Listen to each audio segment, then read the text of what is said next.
All right, how are you guys? I guess you can't answer me, but um, in the last class or two, we started going through this packet. Um, so I wanted to go through it with you guys. Unfortunately, I can't ask you to work on them and then correct you correct your thinking when you tell me how you're approaching them.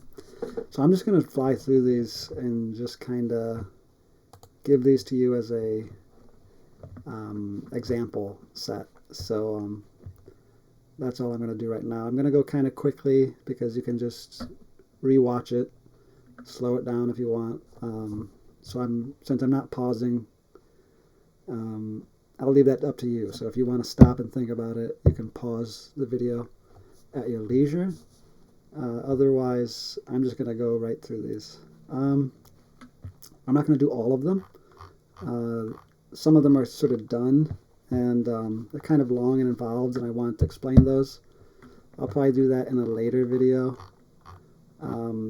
Just some of these I wanted to just get through for you, so you see how to do some.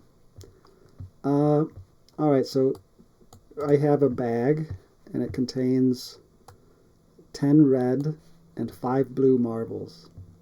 That's 15 marbles in total. So I'm going to make a selection.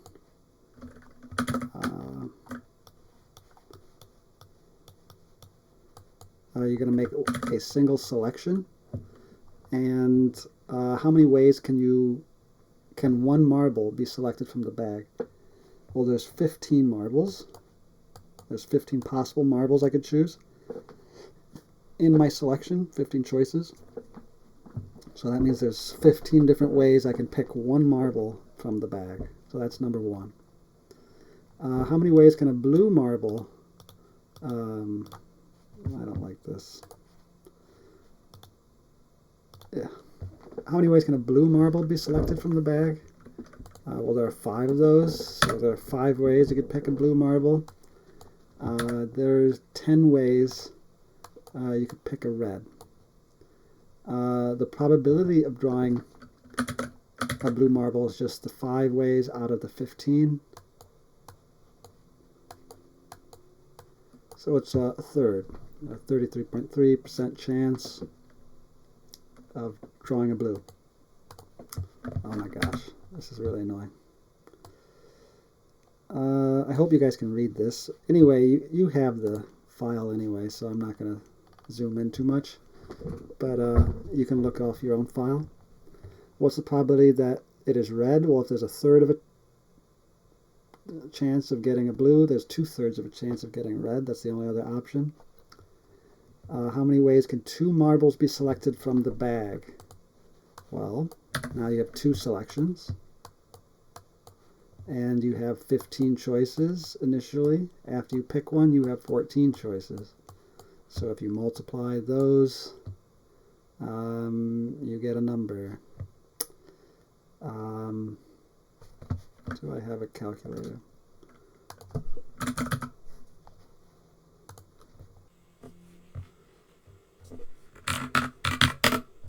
210. So that'd be how many ways you can pick 2 marbles. That's 210 different ways. How many ways can 2 blue marbles be selected from the bag? That would be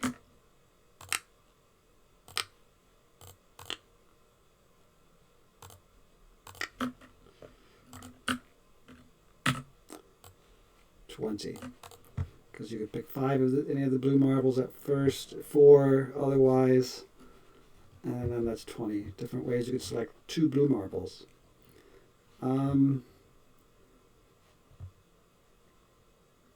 Alright, draw 1 marble. It's a blue marble. Draw 1 more. What's the probability it is also blue?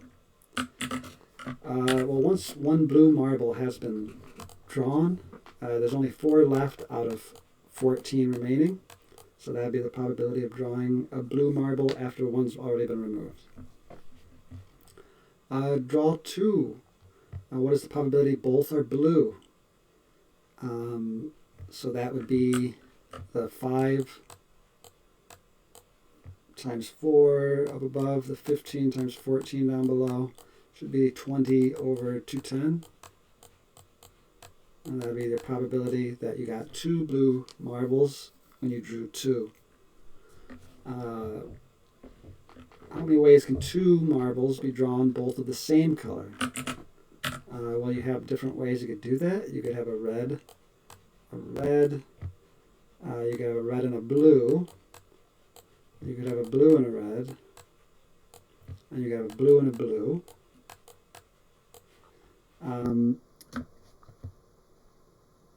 How many ways can you draw 2 marbles of the same color? Well, that could be this, or that could be this. So there are 10 red, and then if you got a red, there'd be 9 ways that you could draw red after that.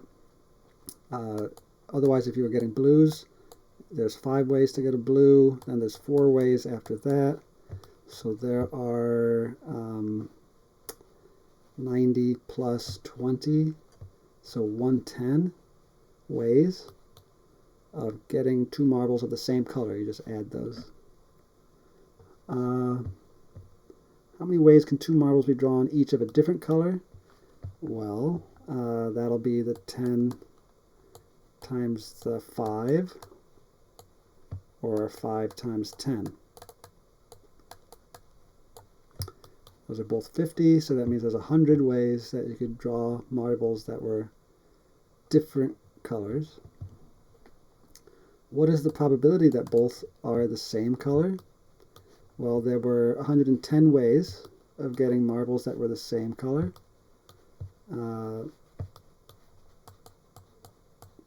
Out of 210 total ways of drawing 2 marbles. So that would be that. You could cancel zeros.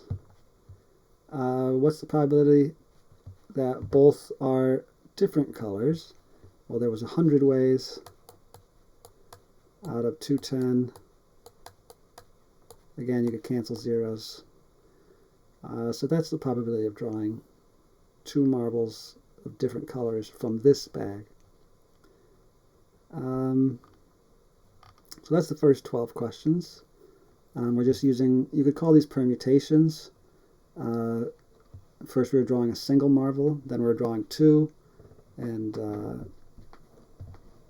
it's kind of like the counting principle too. You have selections, and you just take how many choices you have in each selection and multiply them. Then we get to like 13 and 14. These are expected value questions.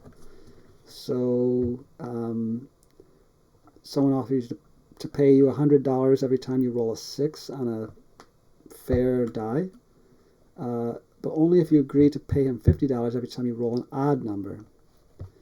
Well, 1 out of 6 times, 1/6 of the time, you will make $100. And then, well, I shouldn't say plus, because you're going to be paying in this case, so you're going to lose money.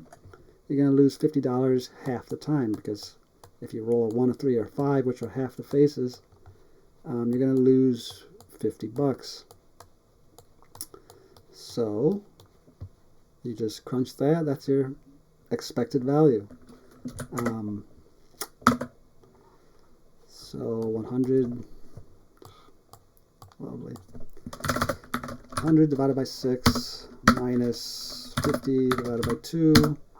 You get your expected value of playing this game is $8.33 negative. So if you play this game a lot, on average, you'll lose $8.33 a game. Of course, some games you'll win, some games you'll lose, some games you won't do anything on. But in average, if you do this a lot, your average per game is losing $8.33 per game. That's expected value. Now we're drawing from a bag, same bag as before, 10 red, 5 blue. We're drawing 4 marbles, and we win if we have more reds than blues. We win $1,000. If we fail though, we pay 1,400. Well, there's more reds in the bag, so that should be more likely, but we don't win as big. We lose more when we lose. So let's see what the expected value is. We could get red, red, red, red. We could have 3 reds and a blue. I'm not doing them where order matters in this case. I'm just doing what you can get. We could have 2 reds and 2 blues. And you could have a single red and 3 blues, or you could just have all blues.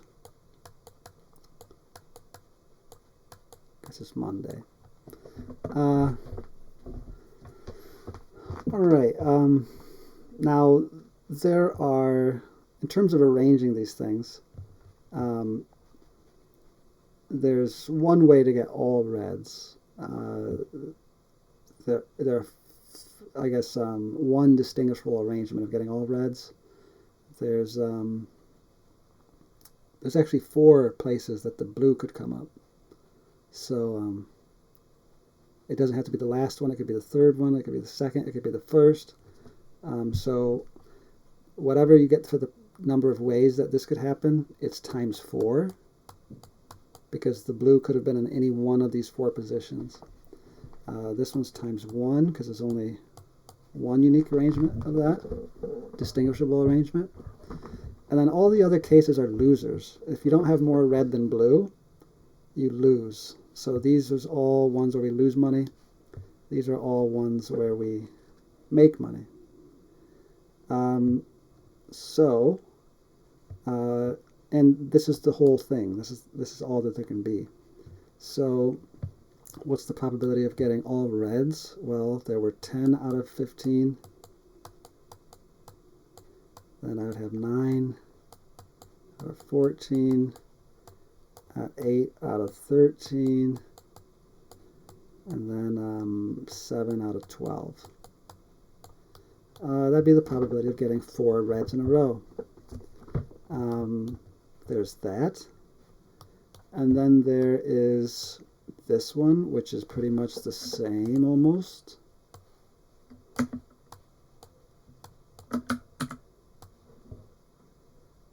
So if I got 3 reds and then a blue, instead of 7 reds remaining out of 12, there'd be all 5 blues remaining out of 12. So on the 4th one, of course, that could have been in any of the positions. That could have been here, here, here, or where it was. So that one's going to get times 4. And if I add those together, that's the probability that I'll win. So I'll try to calculate that really quick. 15 times 14 times 13 times 12. So the denominator is 32760. The numerator will be, oops, 10 times 9 times 8 times 7. That's the first one. 5040. I'm going to add to that 4 times the same thing, but instead of multiplying by 7, I'll multiply by 5. So that was 3600. And so that times 4 plus 5040 gives me altogether 19,440.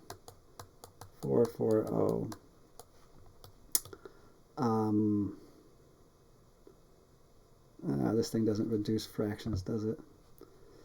Let's see what I can get. Divided by 32, so 60. Yeah, okay. Let me put this into something else.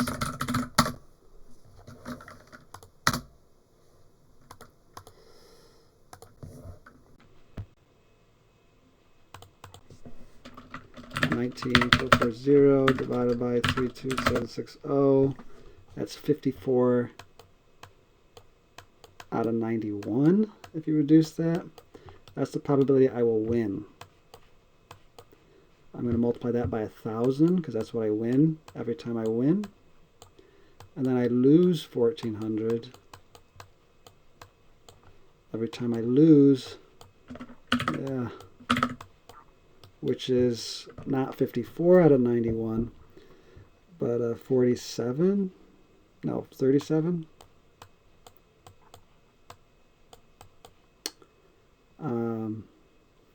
Out of 91, because I got to add to 91. So there you go. That's your expected value. I guess I closed the calculator.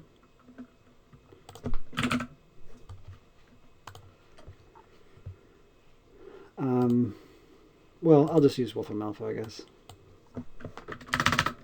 54 divided by 91 times 1,000 minus 37 divided by 91 times 1,400.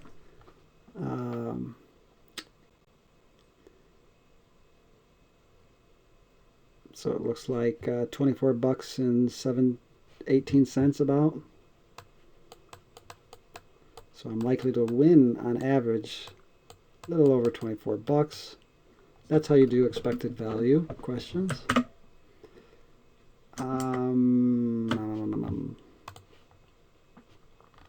So there's those.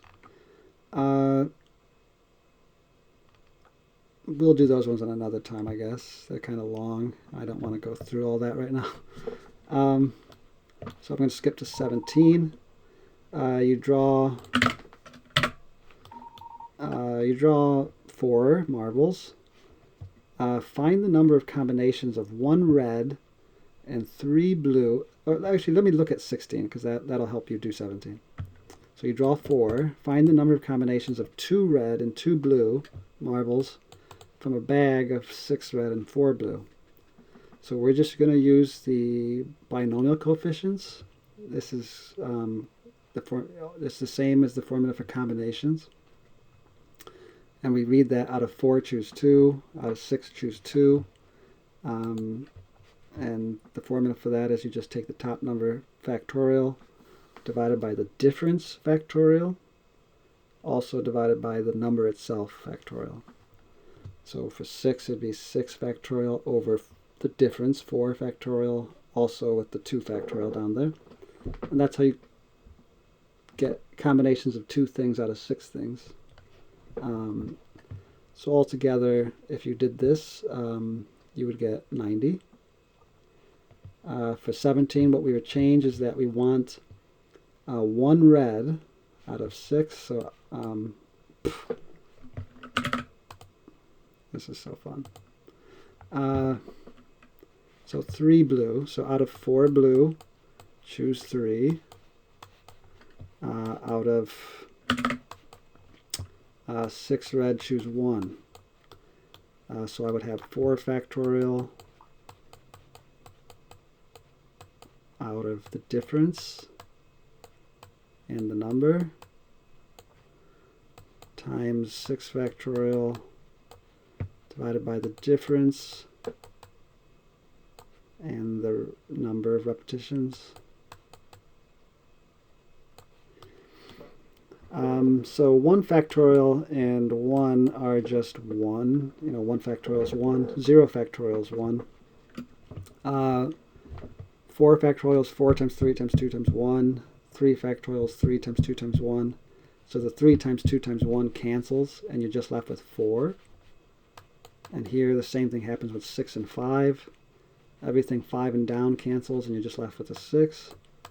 So 24 is your answer for 17. You just use combinations. If you want 3 blue out of 4, you do out of 4 choose 3. If you want 1 red out of 6, you do out of 6 choose 1. And that's how many combinations of marbles you could get. 18. They want 0 red and 4 blue. So out of 4 choose 4. And out of 6 choose 0. That will give you 4 factorial over 0 factorial, which is 1, over 4 factorial. These cancel, that's 1, so that's just 1 right there. And 6 factorial over the difference, over the number, again, cancel, cancel, 1. So 1 times 1 is 1. So if you have 4 blue marbles and any number of red, and you draw out 4 marbles and they're all blue, then there's only one way that could have happened. All right. Another way that you could tell of those is the way that these coefficients work, these combinations. So I could have, let's say for the 4 one, out of 4, well, you can write these different ways. So I'll go over that in a minute. Out of 4, choose 0. Out of 4, choose 1. Out of 4, choose 2. Out of 4, choose 3. Out of 4, choose 4.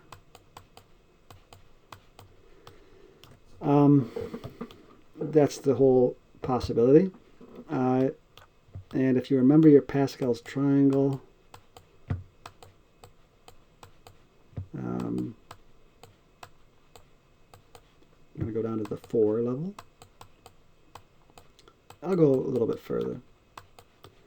1, these add to 5, these add to 10, these add to 10, these add to 5, then a 1, then 1, 6, 15, 20, 15, 6, 1. So there's your Pascal's triangle down to the 6th expansion of the binomial. These coefficients are these. So out of 4, choose 0. There's only one way to draw nothing from a bag. Out of 4, choose 1. Well, there's 4 ways that you could choose 1 out of 4. So this was 1, 4. This is 6.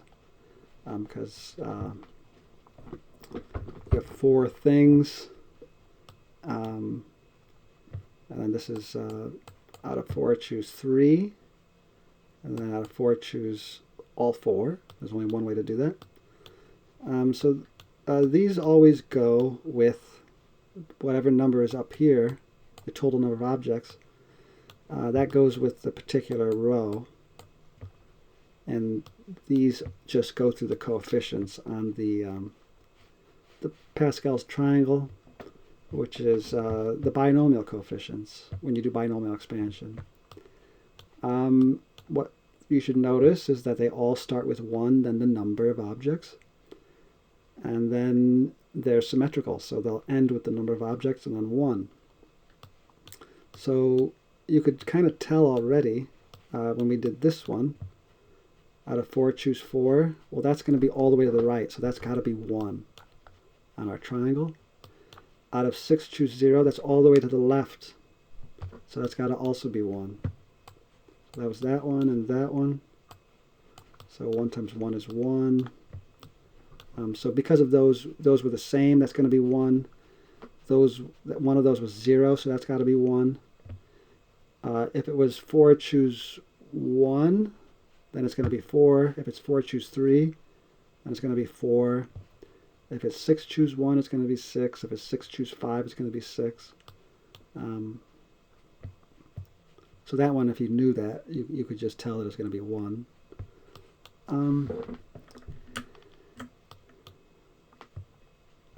And let me just mention about this notation.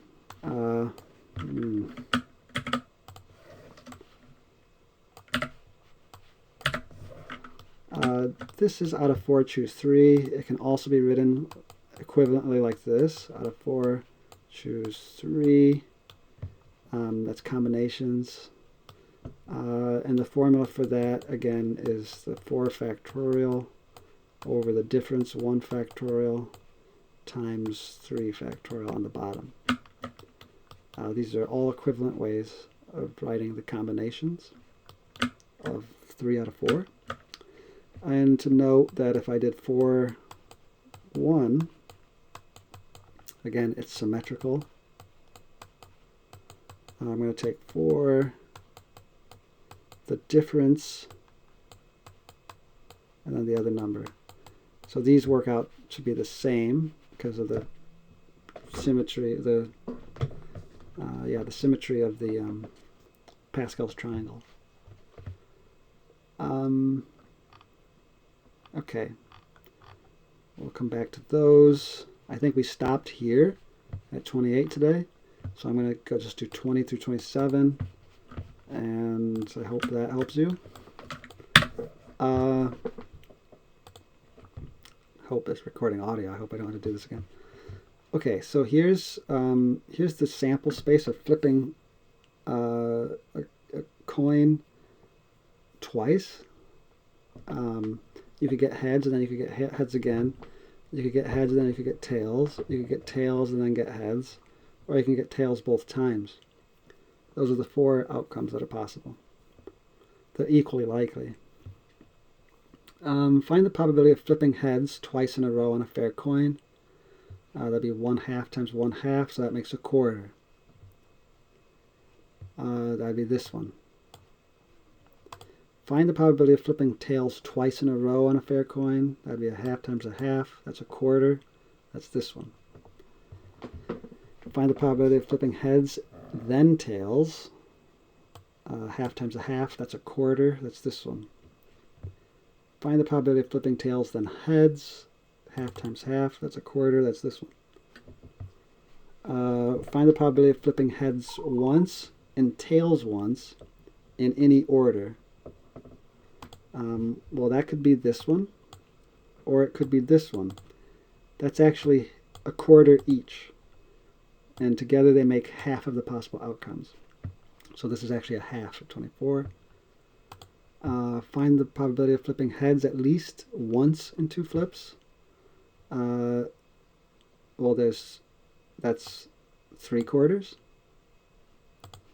Find the probability of flipping heads first or flipping tails last in 2 flips.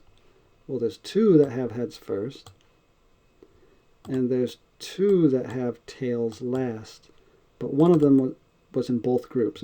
So we don't want to double count it. So it's not 1, 2, and then 1, 2. It's actually 3/4. That'd be that one. 3 out of 4 total ways. Find the odds of flipping heads at least once. Well, there are 3 ways to do it and 1 way to fail. So the odds would be 3 to 1, or just 3, I guess you could write. And there you go. That is how you do those with the marbles and the coins. These are compound events.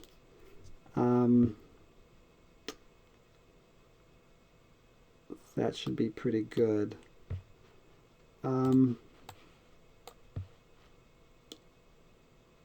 Anything else I want to say about this? Not really. Okay, so I hope that helps you with this sheet, and maybe you can figure out the marbles past that, potentially. You could try it.